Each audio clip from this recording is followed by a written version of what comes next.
In the last session, we have discussed about the production of acetylene, ethylene, and other petrochemicals by steam cracking of hydrocarbons.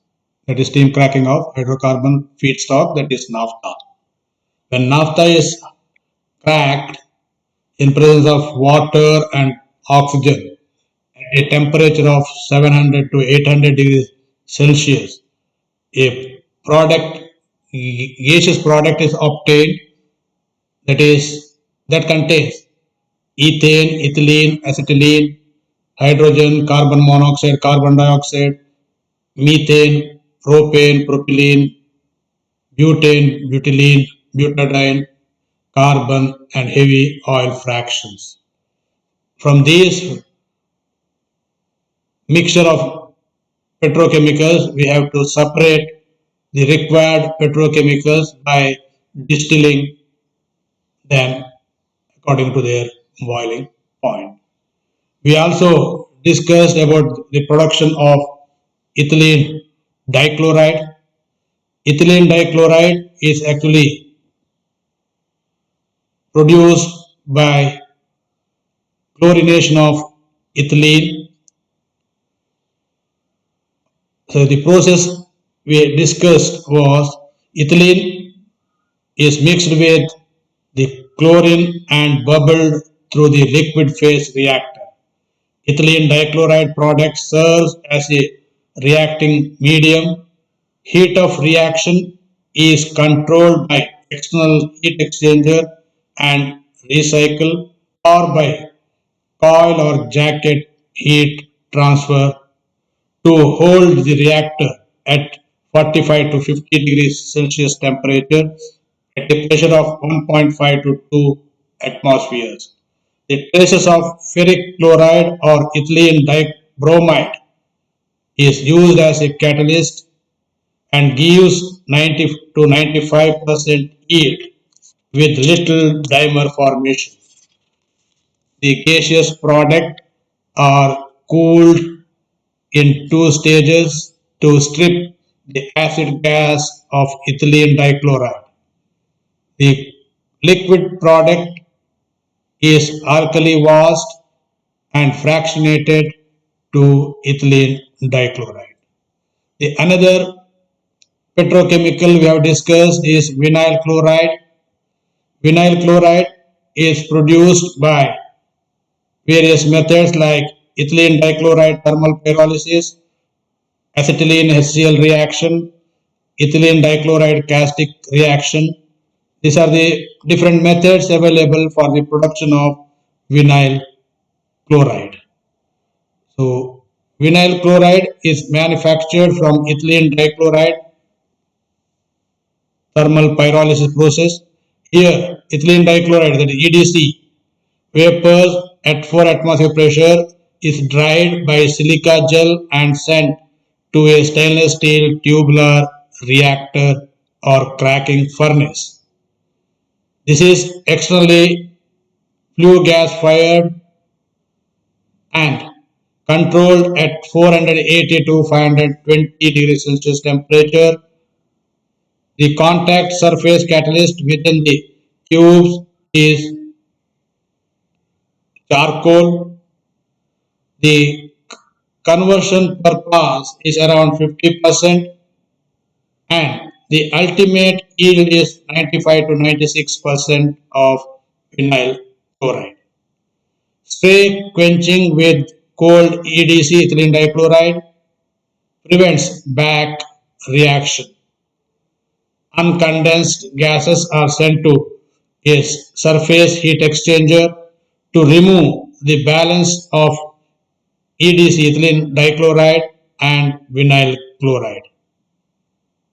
The non-condensable condensables remaining or containing HCl are either sent to acetylene HCl process in an adjacent process area or water scrub to remove hydrogen chloride as muriatic acid. The condensed or a condensed fraction with EDC at the bottom returned for recycle, and vinyl chloride monomer is taken from overhead and then stabilized and sent to storage. So this is the production what we have discussed about the production of vinyl chloride from EDC ethylene dichloride. We also discussed about the production of vinyl chloride by acetylene HCl reaction.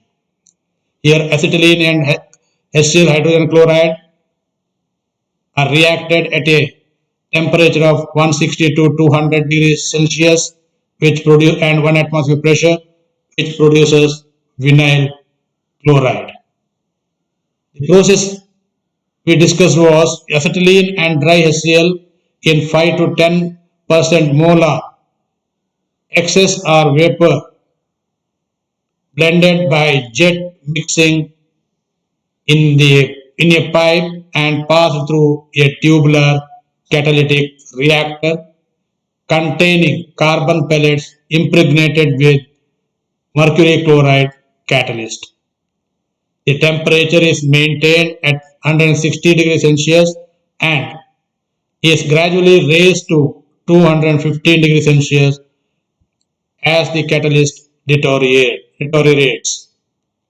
The effluent gases containing vinyl chloride, which is separated from unreacted acetylene and hydrogen chloride. These unreacted materials being recycled. The major engineering problems in this process are catalytic deterioration and replacement, excessive corrosion unless system is dry, avoiding polymerization of vinyl monomer. So these are the things which we have discussed in the previous session. In this session, we are going to discuss about the production of ethylene oxide. Let us see the methods of production of ethylene oxide.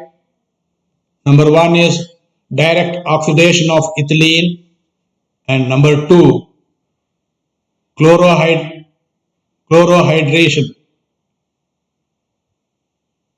of ethylene.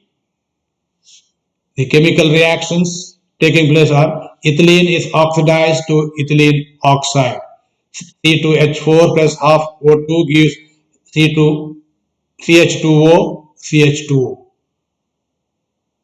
The side reaction is carbon dioxide plus water. Ethylene to air ratio is 3 to 10%. Catalyst is silver oxide on alumina. The operating temperature and pressure are 250 to 300 degrees Celsius and 120 to 300 psi. Suppressing agent for the side reaction, that is to avoid the formation of carbon dioxide and water. Ethylene dichloride.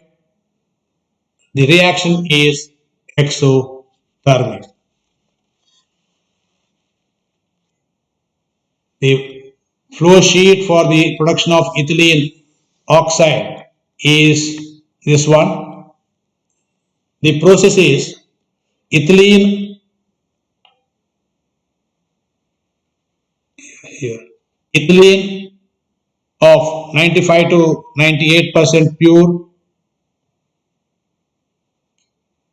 95 to 98% purity, and air. These are actually compressed separately, mixed together, giving 3 to 10% ethylene volume concentration and passed over a catalyst of silver oxide on a porous inert carrier such as alumina placed inside the tubes of the tubular reactor. A side reaction suppressing agents such as ethylene dichloride is added to the feed to reduce the competitive oxidation reaction to carbon dioxide and water. The reaction is highly exothermic and is best carried out in a fixed bed tubular reactor in which heat transfer salt or daughter is pumped around the tubes within the shell to maintain 250 to 300 degrees Celsius temperature. Heat is recovered in a waste heat steam boiler. A short residence time of 1 second is in plug flow is the design with an ultimate yield of 60 to 70%. The effluent gases from the reactor are actually water washed under pressure. The absorbed ethylene oxide is sent to packed bed desorber fractionated tower and taken it as overhead product. It still contains a large amount of water vapor plus some impurities. This stream is compressed to 4 to 5 atmospheric pressure and fractionated twice to remove light ends and water and high boiling polymers from ethylene oxide. So this is the process how we can produce ethylene oxide by oxidation of ethylene in presence of air. In presence of air.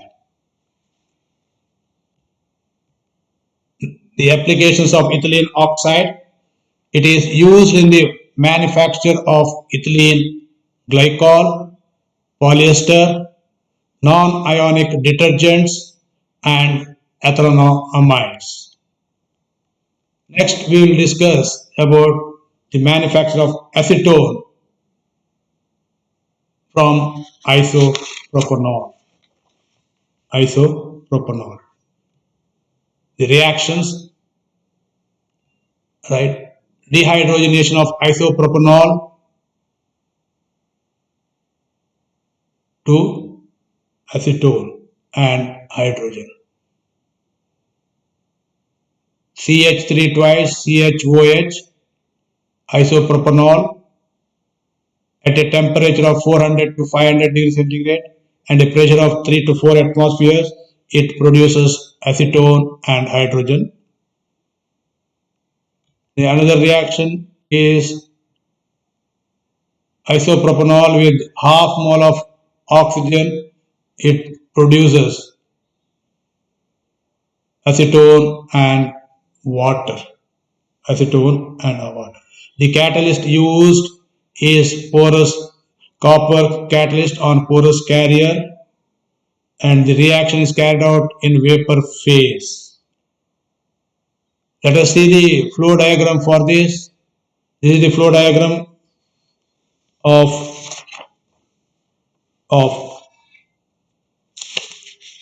acetone manufacturing from isopropanol. Right. The process goes like this. First, isopropanol is heated from the storage. It is actually contains 88% isopropanol. It is heated in a steam heater to vaporize the isopropanol. Then isopropanol is compressed in a compressor to the operating pressure of 4 to 5 atmospheres, and then it enters into the reactor, a tubular reactor, right, in the tubular catalytic reactor. The reactor operates at a pressure of 4 to 5 atmospheres and 500 degrees centigrade and the heat is supplied from the flue gases, which are actually flows outside the tubes as shell side fluid. The flue gas is passed in the shell side of the shell and tube reactor. After reaction, the gases are condensed using cooling water, condensed using cooling water condenser, cooling water condenser. The condensed isopropanol and acetone are sent to fractionator. These are the fractionator. The gases consisting of the remaining quantities of isopropanol and acetone are absorbed in water using water scrubber.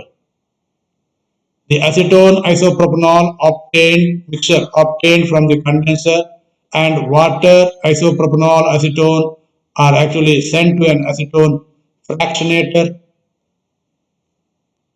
This is the acetone fractionator or distillation column to separate acetone as overhead product and the isopropanol water as the bottom product, which is further sent to another fractionating column where isopropanol is separated from the water and water is taken out as a bottom product and recycled to the water scrubber.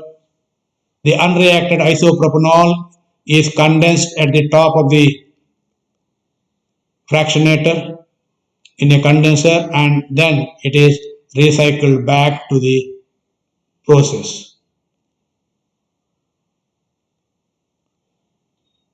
Right. Water is cooled using water condenser and sent to the water scrubber as fresh water solvent. This is how we can produce acetone from oxidation of isopropanol. Then we'll see the uses or applications of acetone. Acetone is used as a polar aportic solvent in a variety of organic reactions. One important property of which it is used as laboratory solvent is because does not form an azeotrope with water. Acetone is also used in various medical and cosmetic applications. It is also used as an important component in food additives and food packaging. So these are the applications of acetone. Next we'll see some of the MCQs. Question number 1. The catalyst used in the production of ethylene oxide is dash. Options are silver oxide on Fuller's earth, silver oxide on alumina, silver oxide on charcoal, silver oxide on mercury. The options B is the right answer, silver oxide on alumina. Then question number 2. The suppressing agent used to prevent the side reaction is dash. Option ethylene dichloride, option B ethylene chloride, option C ethylene tetrachloride, and none of these. Answer A is the right answer. Question number 3. Acetone is used as dash. Option A oxidizing agent, option B is solvent, option C dehydrating agent, option D reduction agent. Option B is the right answer, that's used as a solvent. Question number 4. Dehydrogenation of isopropanol to acetone is done at a temperature range of dash. Option A 100 to 250 degrees Celsius, B 200 to 300 degrees Celsius, C 300 to 450 degrees Celsius, and D 400 to 500 degrees Celsius. Option D is the right answer. that is 400 to 500 degrees Celsius. Question number 5. Ethylene oxide from feed vapor is absorbed by dash. Option A, water. Option B, alcohol. Option C, glycol. Option C, ethanolamide. Option A is the right answer. Right. Thank you.